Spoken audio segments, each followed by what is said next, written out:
العلم هو النور الهادي والمفتاح لكل الخير من يرد الله به خيرا. الحمد لله رب العالمين والصلاة والسلام على سيد الأنبياء والمرسلين وعلى آله وأصحابه أجمعين أما بعد. بسم الله الرحمن الرحيم. ولا يجوز السلم بمكيال رجل بعينه ولا بذراع رجل بعينه، اور عقد سلم جائز نہیں ہے کسی متعین آدمی کے مکیال یعنی پیمانے سے، اور نہ کسی متعین آدمی کے ذرا یعنی گز سے. ولا فی طعام قریۃ بعینہا ولا فی ثمرۃ نخلۃ بعینہا، اور عقد سلم جائز نہیں ہے کسی متعین گاؤں کے گلے میں اور نہ کسی خاص کھجور کے پھل میں.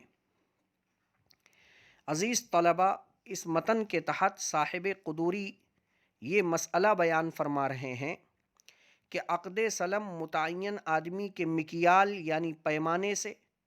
یا گز سے جائز نہیں ہے، اور نہ ہی کسی متعین گاؤں کے گلوں میں سلم جائز ہے.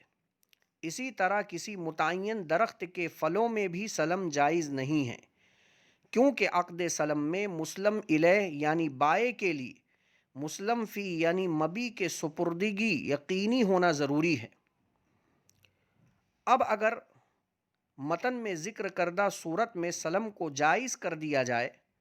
تو ہو سکتا ہے کہ وہ متعین مکیال یعنی پیمانہ،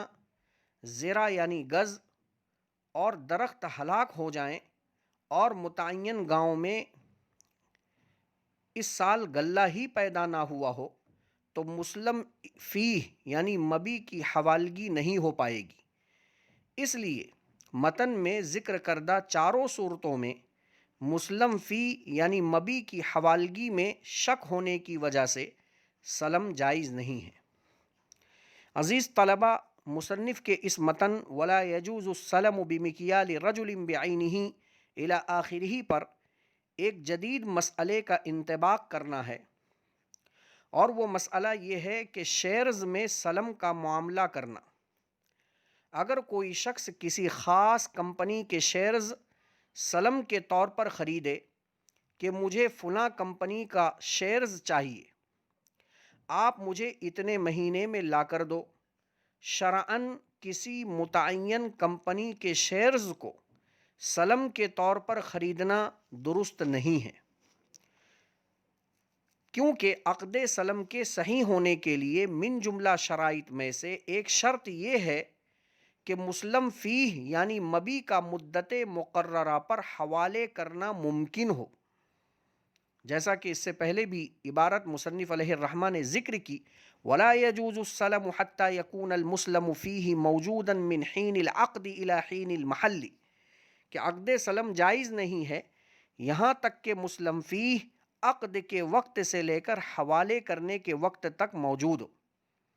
معلوم یہ ہوا کہ مسلم فی مبی کا مدت مقررہ پر حوالے کرنا ممکن ہو، یہ ضروری ہے.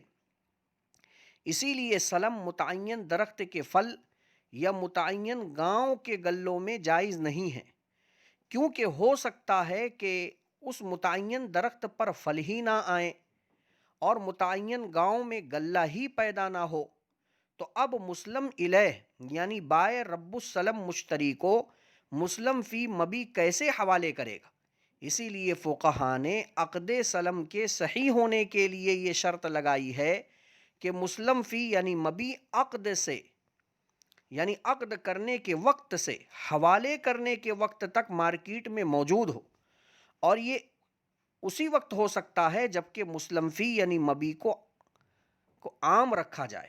اس کو کسی کمپنی کے ساتھ یا کسی مخصوص درخت کے ساتھ یا کسی مخصوص گاؤں کے ساتھ متعین نہ کیا جائے. مثلا یہ کہے کہ مجھے ان صفات کے کسی بھی کمپنی کا شیئرز چاہیے، پس معلوم ہوا کہ کسی خاص کمپنی کے شیئرز کو سلم کے طور پر خریدنا شرعاً درست نہیں ہے، کیونکہ یہاں بھی مدت مقررہ پر مسلم فی یعنی مبی کے حوالگی کا ممکن ہونا یہ موجود نہیں ہے. اس وجہ سے شرعاً یہ درست نہیں ہے۔ آگے مصنف علیہ الرحمہ فرماتے ہیں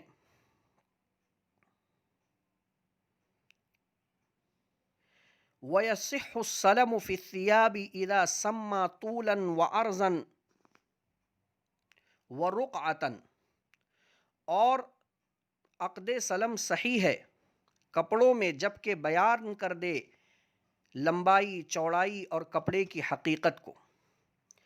اس متن میں مصنف علیہ الرحمہ یہ بیان فرما رہے ہیں کہ اگر کوئی شخص کپڑوں کے اندر عقد سلم کرنا چاہے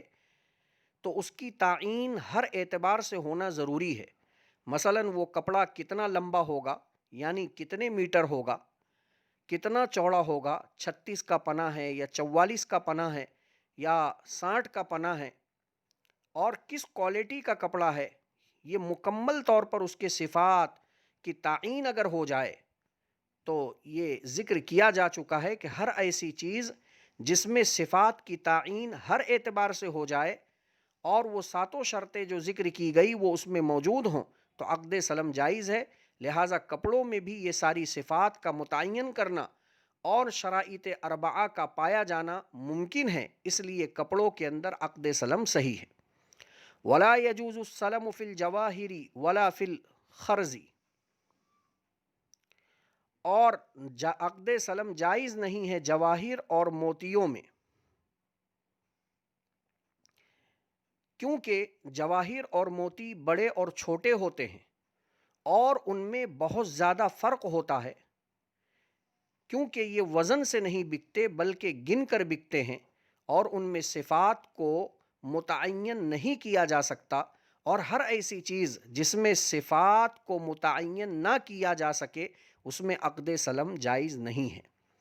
ولا بأس بالسلم فی اللبن والآجر اذا سمى ملبنا معلوما، اور کوئی حرج نہیں ہے عقد سلم کرنا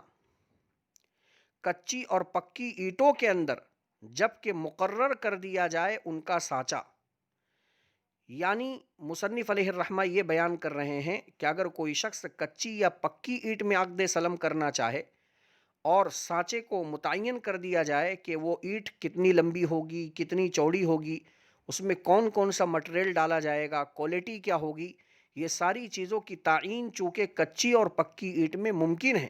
اس وجہ سے اس میں عقد سلم کرنے میں کوئی مذائقہ نہیں ہے۔ اخیر میں مصنف علیہ الرحمہ کن کن چیزوں میں عقد سلم کیا جا سکتا ہے اور کن کن چیزوں میں نہیں کیا جا سکتا ہے اس سے متعلق ایک اصول ذکر کر رہے ہیں۔ وَكُلُّ مَا أَمْكَنَ ضَبْطُ صِفَتِهِ وَمَعْرِفَةُ مِقْدَارِهِ جَازَ السَّلَمُ فِيهِ، اور ہر ایسی چیز جس کے صفات کو منضبط کرنا اور اس کی مقدار کو جاننا ممکن ہو اس میں عقد سلم جائز ہے۔ وَمَا لَا يُمْكِنُ ضَبْطُ صِفَتِهِ وَمَعْرِفَةُ مِقْدَارِهِ لَا يَجُوزُ السَّلَمُ فِيهِ،